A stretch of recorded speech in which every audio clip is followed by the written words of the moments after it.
Day and age when so many people love to claim that they've got firsties and they were right before each and every other someone who speculated upon a certain topic. Sometimes when you claim that a football team's sophomore signal caller is going to be a sensation and a stud, maybe you should actually pop your collar and brag about it a little bit. So today, in anticipation of the Patriots moving on to the divisional round to take on the ferocious Houston Texans, we thought it would be fun to have the man behind Scout D NFL, or formerly of Scout D NFL, Daniel Rotman, the man who was first to tell everyone that would possibly listen to him that Drake Maye was indeed the man. So Daniel Rotman joins us now for a very special Drake Maye love fest of a Six Rings and Football Things. Here we go. Hey, whatever it takes, man. It's all about winning, all right? Winning on three. 1, 2, 3, win! Celebrating the heroes of Foxborough's past. And with a good block. Look at Grover. All the way. Watch the block of number 73, John Hanna. The champions of the dynastic era. Adam Vinatieri booms a 48-yard field goal, and the Patriots are Super Bowl champions. The Patriots of tomorrow. We're going to remove entitlement from our football team. We're going to earn the right to be here every single day. And the fans whose faith never wavers. Let's go! This is Six Rings and Football Things.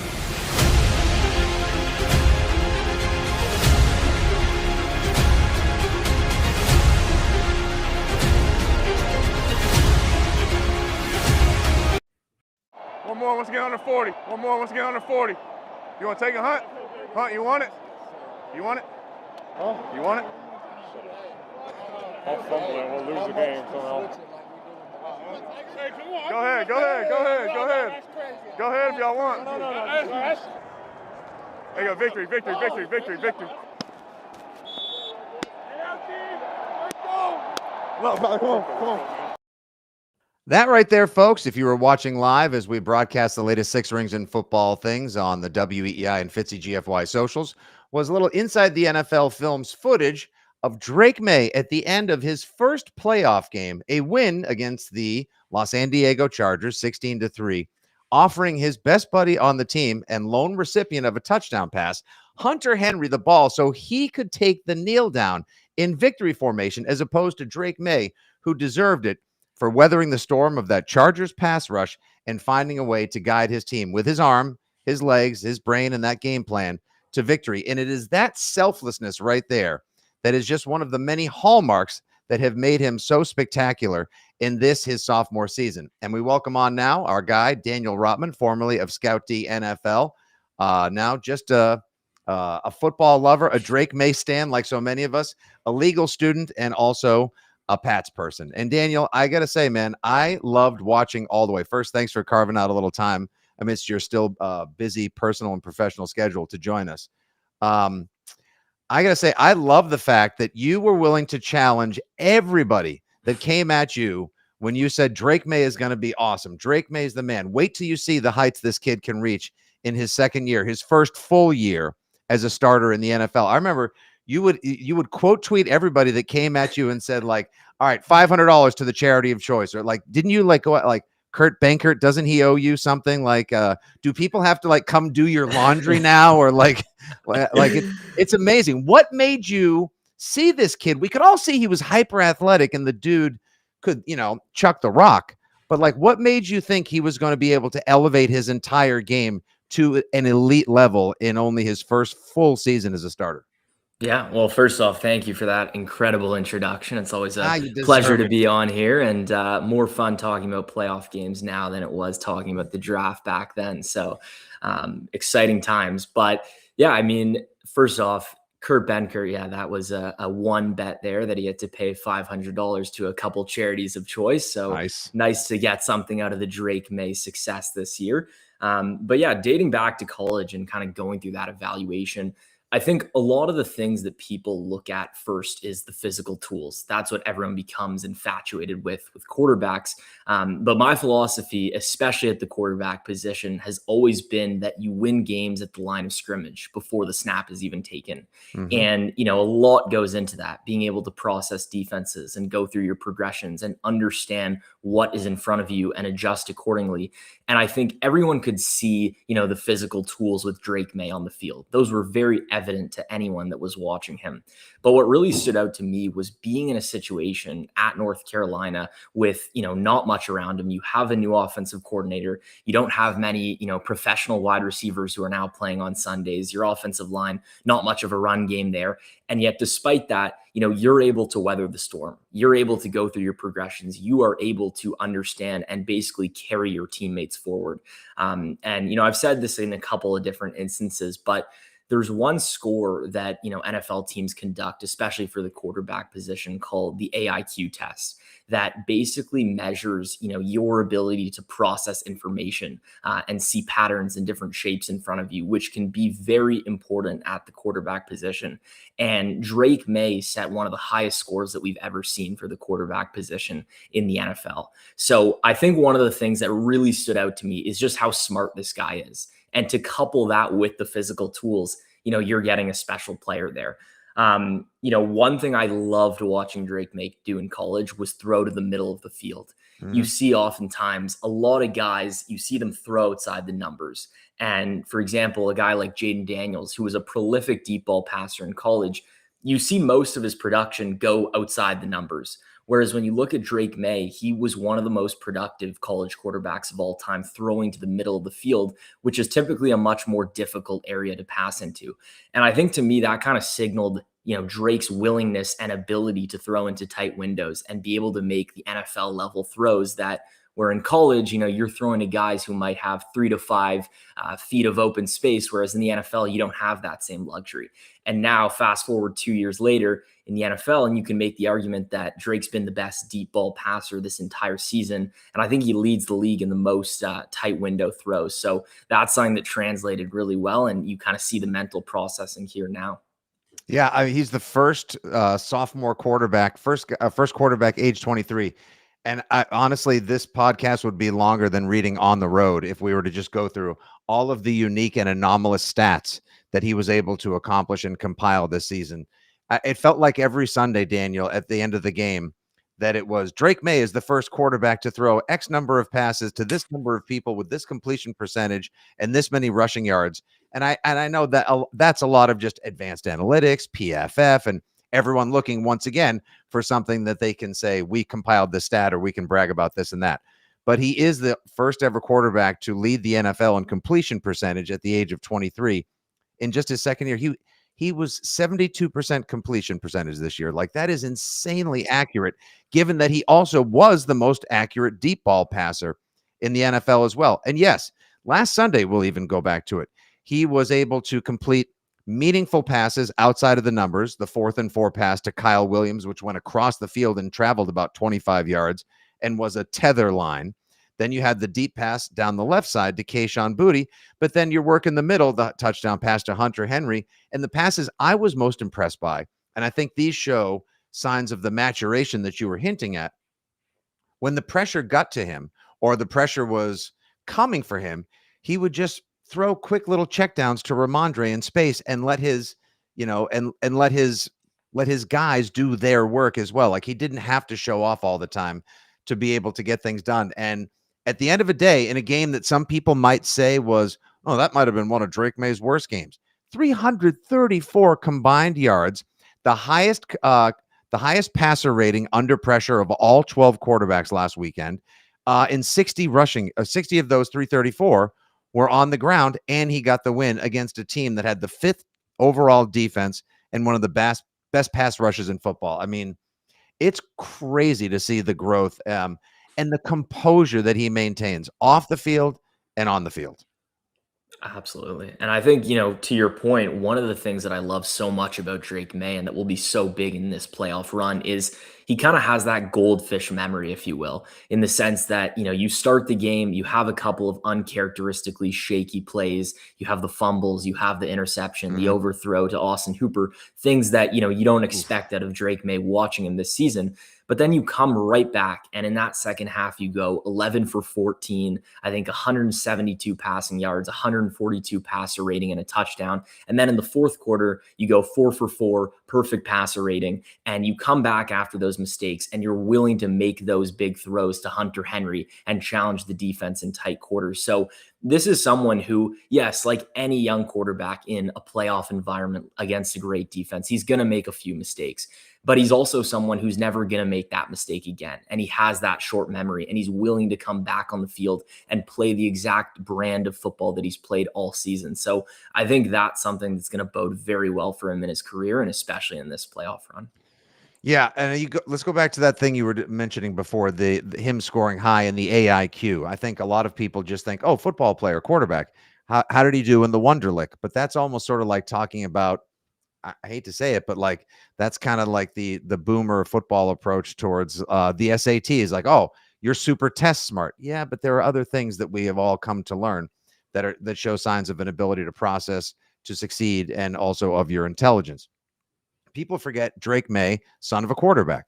So in addition to a hyper athletic family that had two of his brothers, I believe, playing college basketball, he was surrounded by people that were constantly competing, that were constantly scrutinizing and reviewing their footage, that were constantly competitive but it was also seemingly a very loving, fun, and nurturing environment. I like to call them the Waffle House Gronkowskis, like just a bunch of big corn-fed, milk-drinking, beef-eating dudes that were just always giving each other the business. But that extra time that he spent, because I guess he had a great relationship with his dad. He and his brothers are all besties, but his parents come to every game. And when his dad was prepping for games or tryouts, Drake would sit there and watch game footage with him. So it almost feels like that was an early cheat code that people slept on all through his collegiate and draft process.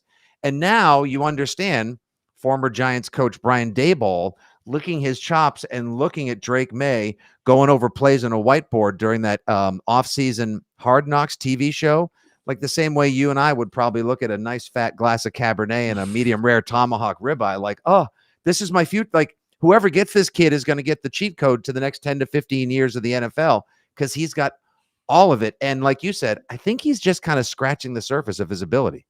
100%. And it's a great point you made going back to his dad. He was actually, I think, the Gatorade National High School Player of the Year. So someone who's very talented growing up. And, people told me that Drake was someone who was watching film with his dad for a very, very long time as a kid. So someone who kind of had that natural football instinct growing up. But I think even to your point about being around his brothers in that kind of family environment, you see it now in the locker room. When you're drafting a player, you're not just drafting someone to play football. You're also drafting someone to represent your franchise and be someone in that locker room who, the guys want to play for. And you really see that firsthand with Drake Maye. He's extremely likable to his teammates and the media, and he's someone that you want to root for. And as a player, you want to, play for. And as a coach, you want to coach. So I think those are all very important things for a quarterback to have, and something that, we've been fortunate enough to see with Drake Maye.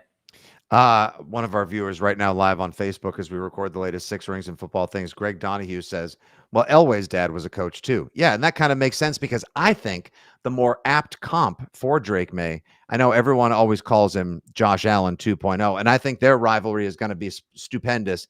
And somehow, lo and behold, if Josh Allen can put the cape on one more time a mile high in the football sky and upset the Broncos on Saturday with only 1, 2, 3 wide receivers that are healthy on the Bills roster, I would love nothing more than Bills Patriots for an AFC championship should the Patriots be able to survive the onslaught of the Texans pass rush this weekend. Sorry, I said pass rush there like I was Chris Collinsworth.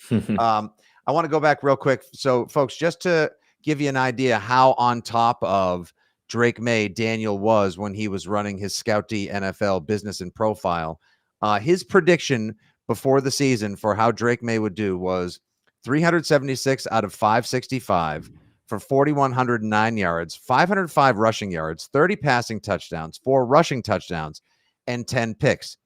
Drake Maye's actual stats, 354 out of 492 pass attempts, 4,394 passing yards, 450 rushing yards, 31 passing touchdowns, 4 rushing TDs, and 8 INTs. Like, you literally almost like in a clairvoyant capacity saw that, like, that's so far and away. There's no one else that works for the NFL Network, ESPN, or any of the other 33rd team, etc., that came that close to calling out his season. So go ahead and just take a small moment for yourself right there if you want to, like, thank your family, accept your Oscar or whatever else. But all those stats aside, they're not going to mean squat if he can't take the success he had this season and his ability to link up so well with Josh McDaniels. Remember at the beginning of the season, they stunk against the Raiders. They struggled and turned the ball over too much against the Steelers. One of the narratives was, oh, there's too much on his plate. He and McDaniels aren't on the same page. I think they're working brilliantly together now. How do you think the two of them are going to meet the minds, if you will, this week to try to formulate a game plan that'll succeed against a defense that has basically throttled every top quarterback they've faced this season? For sure. Well, I'll take it back a little bit. Going into the season when we hired Josh McDaniels, the thing that I was most excited for was Josh McDaniels runs a system where if he can put more responsibility on the quarterback, the system's going to be better. And you saw it so much with Tom Brady through those years where, Brady had kind of the discretion at the line of scrimmage to, check into different plays and understand what was in front of him and make the calls himself. And you're really seeing that now with Drake Maye. And that was one of the reasons I was so excited about this pairing, because it's someone who can actually, use Drake's mind and utilize that as a huge skill. So the amount of times you're seeing lately Drake at the line of scrimmage, checking into different looks and understanding what's in front of him, I think that has been a huge part of their success together as a pairing. As for playing the Texans, there's no doubt this is going to be a very tough matchup. And, as we were talking earlier before this podcast, I think Will Campbell might literally have to fight and die in order to contain that pass. This is it. I might have to die out there for my quarterback. Exactly. Yeah, you like Will Anderson versus Will Campbell. And poor old man Morgan Moses. The guy's almost 35 years old, been an NFL veteran over 10 years. And his reward for making it this far in the postseason is getting a guy whose physique makes Myles Garrett look like a slob on the couch in Danielle Hunter, who has just been unstoppable recently. Exactly. So it's going to be a very interesting matchup. And obviously the strength of that defense is their pass rush. Obviously the secondary is extremely terrifying as well. But, I think when they're looking at the game plan, a lot of it is going to be a diversified attack in the short passing game, being able to get the ball out quickly and not let that pass rush affect them. So, I think key players in this game are going to be, those running backs in the pass game. Ramondre Stevenson has really stepped it up recently, not just as a runner, but as a receiver as well. Stephon Diggs didn't have the biggest game last week, but I think that's someone who's going to be very crucial against the Houston Texans defense. And then the tight ends. And, I don't know if Mac Hollins is eligible either to come back now. Maybe it's he would only be able to come back if they make his 4-game window ends after this round. So if they are able to advance to the AFC Championship, then Mac Hollins would be eligible to return. Got it. So either way, those guys who typically thrive in the short passing game to kind of alleviate the pressure of that pass rush attack, I think those guys are going to be really crucial down the stretch for us.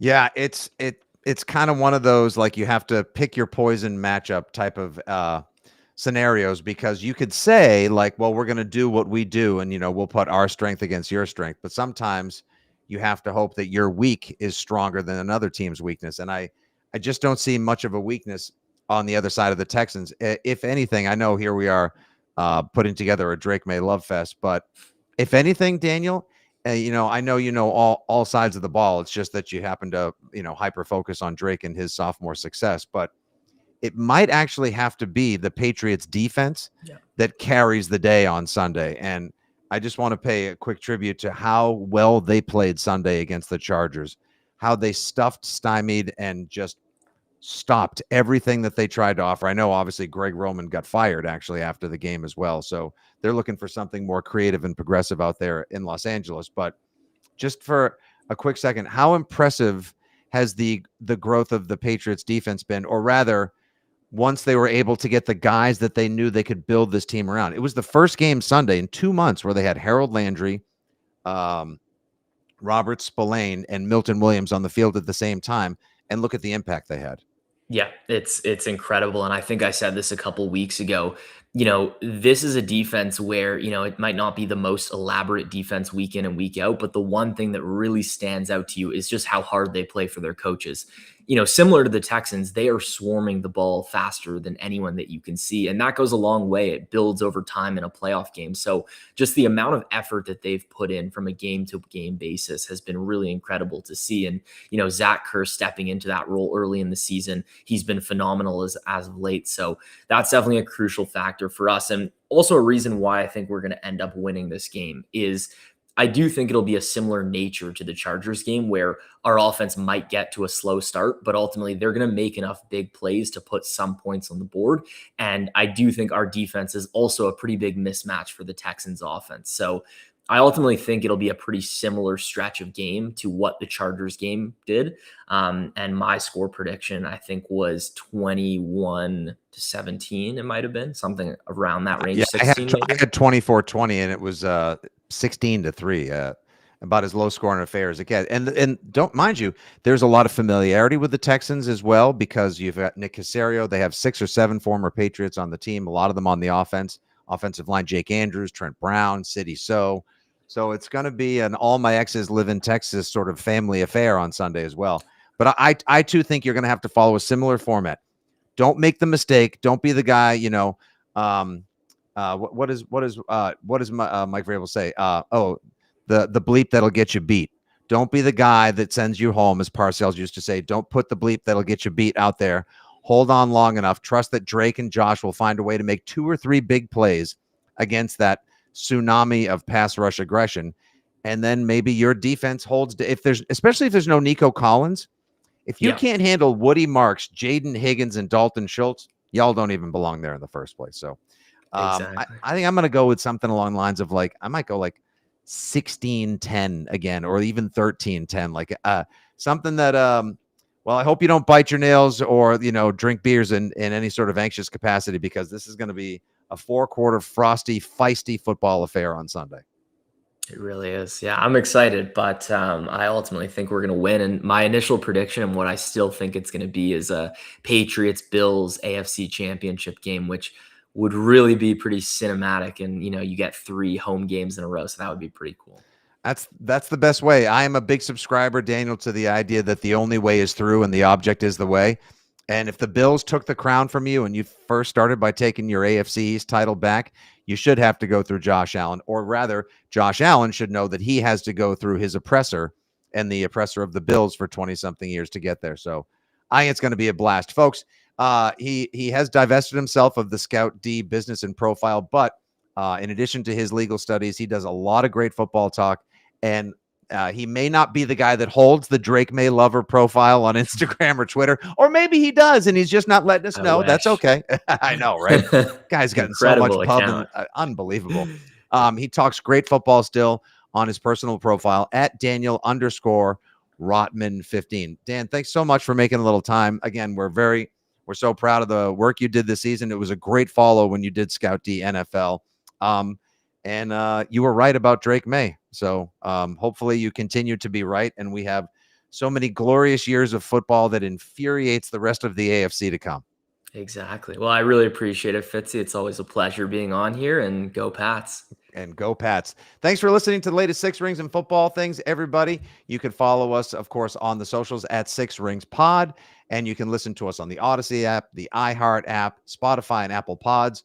We'll be back with our Behind Enemy Lines preview, talking to Texas media on Friday morning, so make sure you stay tuned for that, and all of the great stuff we get over the air, including Tom Curran, Adam Schefter, and more. For Daniel, myself, and everyone involved here at WEEI, Odyssey, and 2400 Sports, there's your latest 6 Rings and Football Things.